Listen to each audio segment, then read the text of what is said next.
Welcome back to Fast Market here on the Schwab Network. It's time for cash tags. For that, let's bring in our next guest. That's Landon Swan, co-founder of LikeFolio. Welcome back to the show, Landon.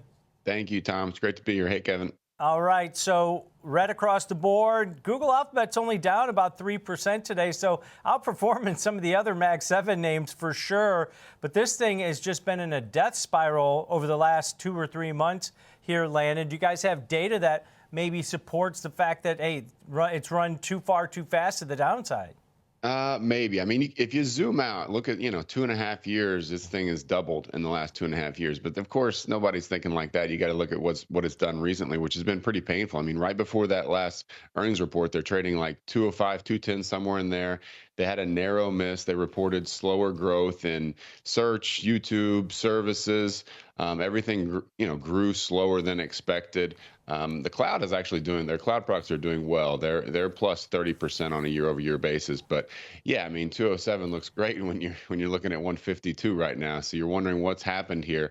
I think that I've touched on this before. It's tough to be Google right now because even though they dominate, I mean, they absolutely dominate the market. I mean, I think they've got like near 60% of all search volume out there are spending on search and ads.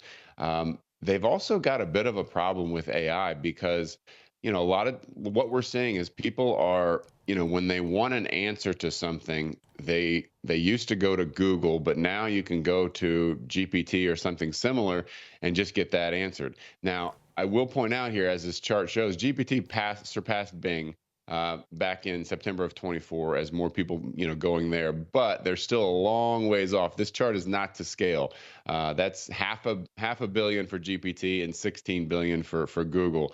So they're still 30 times in the lead. They're nowhere near being surpassed, but it's moving in the wrong direction for them because what we're seeing is people, when they want an answer to a question, they've discovered that Google gives you ads and people that are good at SEO, but maybe not the answer that you want. And GPT always gives you the answer that you want, or at least it makes you feel that way. Sometimes it hallucinates. But what's interesting is, Google's kind of got this problem where they started to adapt to that by putting an AI answer at the top.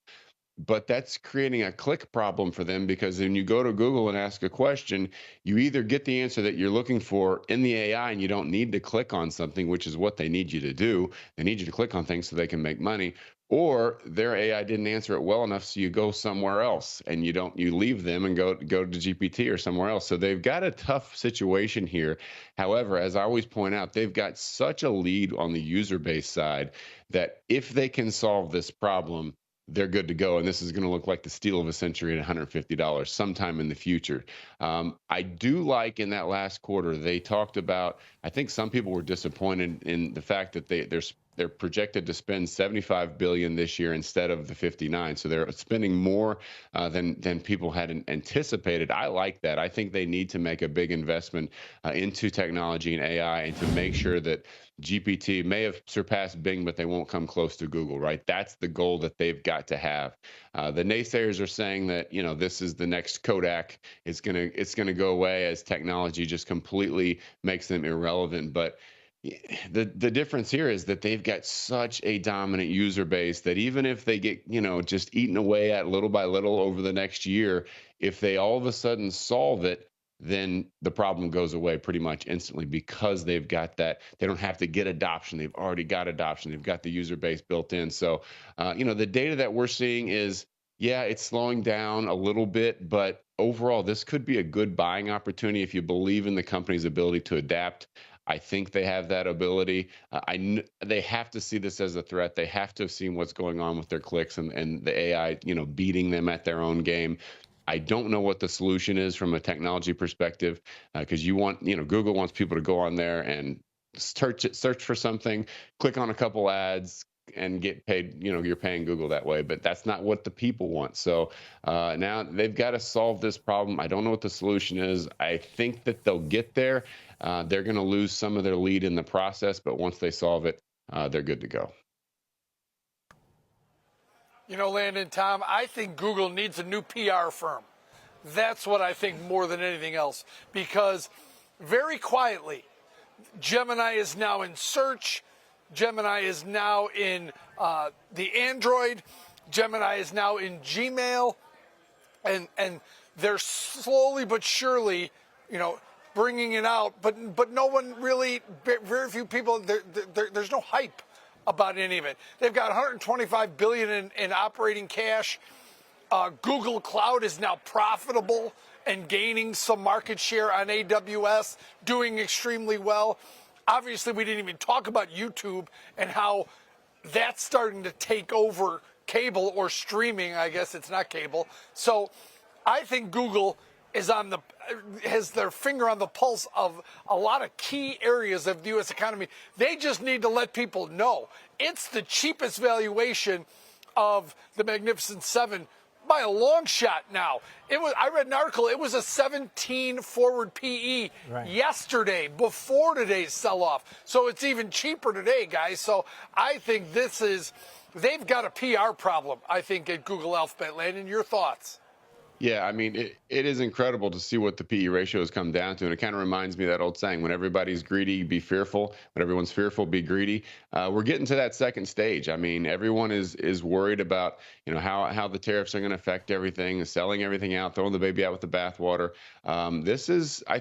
I agree that we will look back and think, man, how did I not buy Google at 150? One of these days, it's going to be 300, 400 in the not too distant future, because again, they have a problem with search, and I think they can solve it. They've got a long enough lead when it comes to market share that they'll solve search. But you're right, their cloud computing is doing extremely well. The data that we've got is showing them outperforming.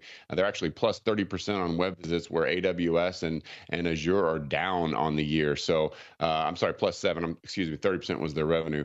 But web visits plus 7, where the other two are negative 12 and negative 15. So they're absolutely taking market share on that. YouTube, you're right, is absolutely killing it when it comes to streaming. And so they may not get everything. That search may not be the big piece of the pie that it was before. I still think they can solve it and defend it, but the other areas that they're expanding in are, they're doing really well. Plus, they've got some long shots out there like Waymo, Verily, I think is what it's called, the health data app that they're building. So, they're putting a lot of feelers out there to see what works. And of course, they've got the leverage to make a lot of different things work. But I agree. PR is I think a lot of people, when they think of Alphabet, it's just web only, and they forget of all the different things that they're doing, especially with AI. The main concern I think that people have is search. And I think that it's a weakness for them, but everything else is looking pretty strong. And I agree, this valuation is going to look really cheap in about a year from now. Yeah, and I heard their new Gemini version 2.5 Pro is leading as far as best at math, instruction, creative writing. So maybe it's the best one out there yet. I still think Grok is still the best one out there, but we'll have to wait and see on that. All right, great stuff as always, Landon. Appreciate it. All right, thank you guys. All right, Landon Swan, co-founder of LikeFolio, breaking it down for us.